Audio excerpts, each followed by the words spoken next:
Yo, when it comes to Sneako, his biggest problem, or I guess everyone's biggest problem with him, my biggest problem with him is the transformation and the shifts in his character. Like these shifts are almost to the point to where he becomes a whole new character, a whole new person within the matter of like just like that.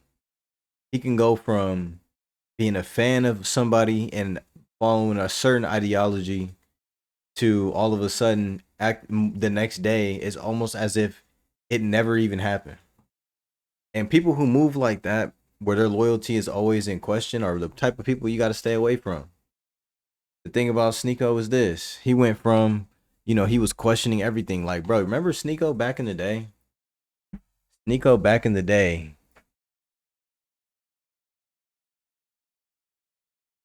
There's got to be a compilation. Yeah, nah, this is from Sneako back in the day. My mind's telling me no. Here, what do people think of you? This is what we live for. It isn't how can I make myself better, it's if I go hiking this weekend, how many Instagram likes could I get if I take a selfie next to a tree? Our image is everything, and if you pay attention, you'll see the lengths people go to maintain this. Virtually everything you do is in anticipation of how someone else is gonna react. You know that guy who says he doesn't give a fuck about what people think, or, don't get offended if you don't like my beliefs, shit like that? That guy does care. They all care. He just wants people to think that he has a personality too. So don't be. So Sneako back in the day was introspective. He was curious. He was skeptical. He questioned everything. He was really just like very, very, very into the world, and he was in tune with a lot of things. You know what I mean? And I mean that level of pondering is something that I relate to. Something that a lot of people relate to, where his ideas and his ability and willingness to explore things was ultimately attractive because nobody likes a shill, right? Nobody likes someone who's cookie cutter and super agreeable. Like people, they're likable, but at the same time, no one like they can't they're not really someone that people can believe in. So then it started off as this, and I'm not gonna hold him to who he was when he was like 15 years old. You know what I mean? This is just how it started. Then it went from this to, I remember he went on a podcast. I think it was with Agent Double Zero and Legend of Winning. And he was on there talking a little crazy because he had a girl that he was dating, and I guess he was in an open relationship. And he said that in his open relationship, he went to like some sort of, he went to an adult club and he watched his girl get splashed, and it changed him forever. You know what I mean? It changed him forever. He thought he was ready for certain things, but he wasn't ready for that thing. It changed him forever. I've heard a few people who have straight up watched the girl do what she does right in front of them just to test their own ego, and then they ultimately backfired to the max. I've seen so many story times, all that, where people they underestimate the pain. They think their ego and their pride is enough to carry them through that level of pain. No, but there was a shift after this where he said um what was it, man, went to that. I think she ended up choosing up on him for somebody else. That's what happened. And then he went from this, right, where again, this isn't too insane. You see, it's still babyface Sneako, man, Filipino Haitian guy just chopping it up with the homies. And all of a sudden he just jumps out the window. He's super red pill. He's on Fresh and Fit. He's following Andrew Tate, right? And I remember this because he was using, I think he was like super Christian at the time. So he pivoted from being, very curious, and that curiosity and open-mindedness, I feel as though a lot, he was always kind of a chameleon. You know what I mean? He was always kind of willing to, because during that period of time, I mean, those types of conversations, they were popular to have. And then he was being very candid and being open and being himself. And ever since that got him fried by the internet, bro, I'm telling you, he just started playing character after character after character. And now we're at the point where, you know, he's shaving his head to be like Andrew Tate. You know what I mean? He got banned from like a bunch of places because of how crazy he was talking. Like, let me see. He was talking crazy, bro, for a cool minute. Um,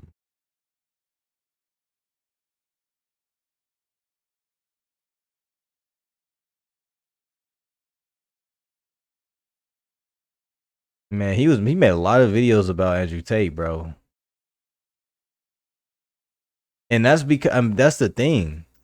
He was following Andrew Tate for a cool minute. Like for a cool minute, bro. Like he was all over. He was really, really, really a fan of Andrew Tate's for a minute. I don't know if the videos are gone.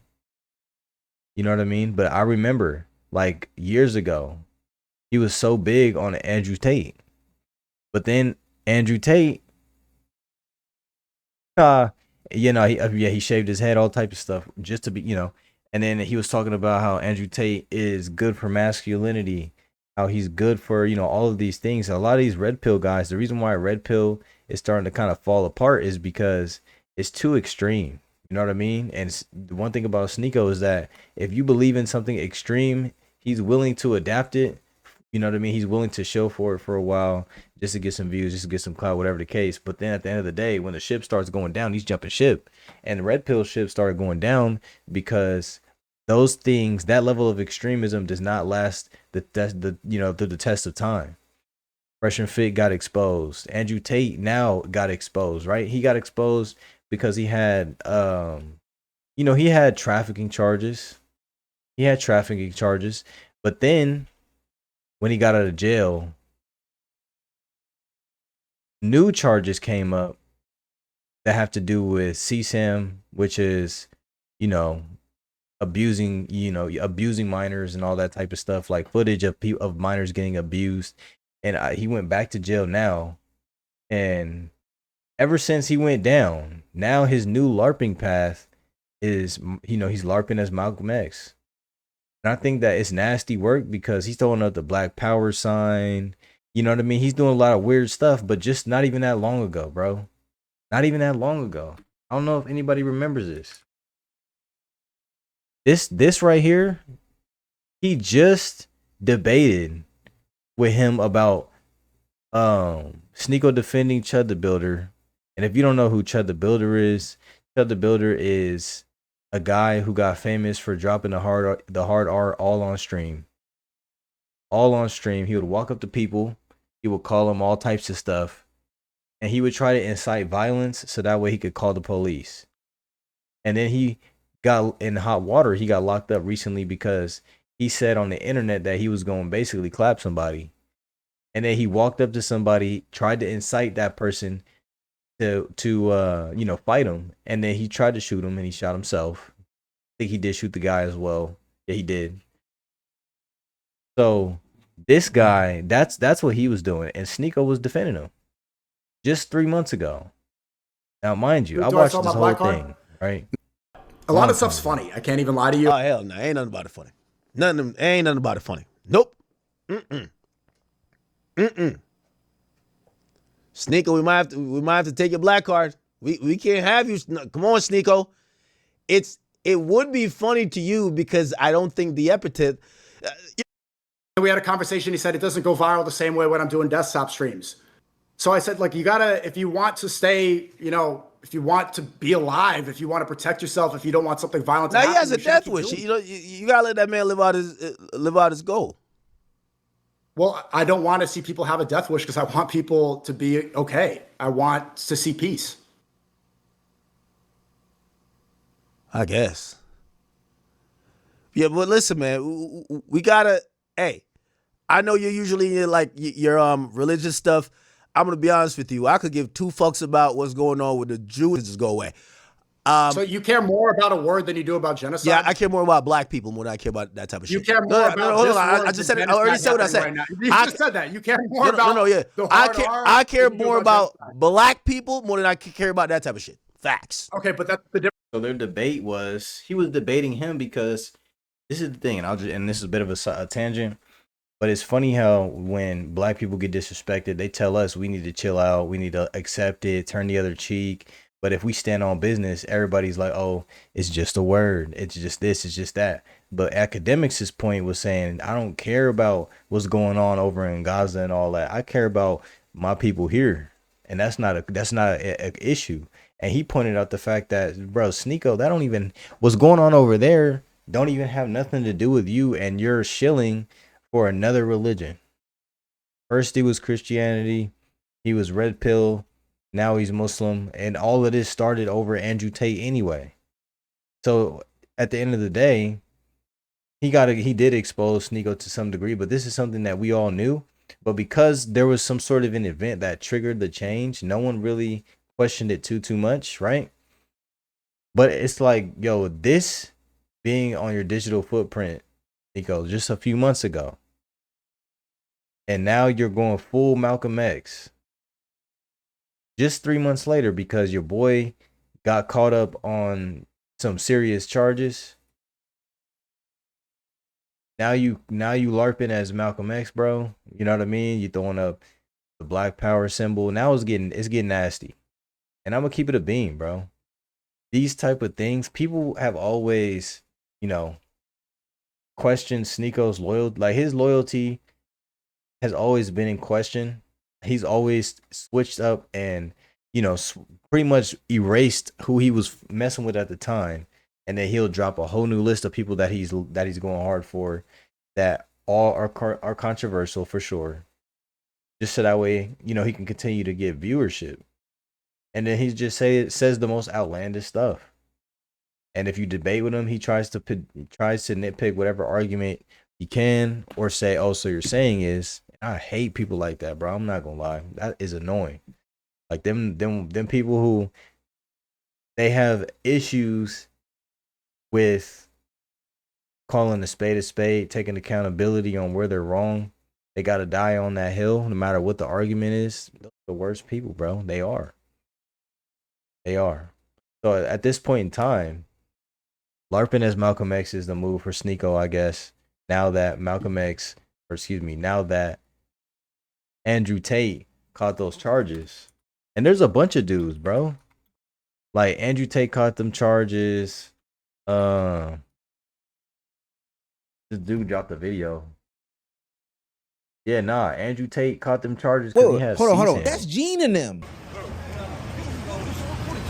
The thing about them chickens is that when they come home to roost, boy, are they loud as hell. For years at this point, alpha male, how to be top G just like he is. 19-year-old might have had one guy from high school, just broke up, she's fresh, and I can put my imprint on her. I created a system that allowed me to convince girls to do this, allowed me to retain 100% control of their income, allowed me to make sure they were effective, because it's a super competitive industry. Don't think this is easy money. You're just going to put a girl on the camera and they're going to get rich straight away. No, it's very of them have statements in our defense. 30 saying we've done absolutely nothing wrong. 2 more are the mothers of our children, and 2 more have never even been to Romania. Now, these clips don't 100% say that Andrew Tate and Tristan Tate are 100% the people that they say they are, right? Maybe it was just some sort of kiki ha-ha persona for the algorithm.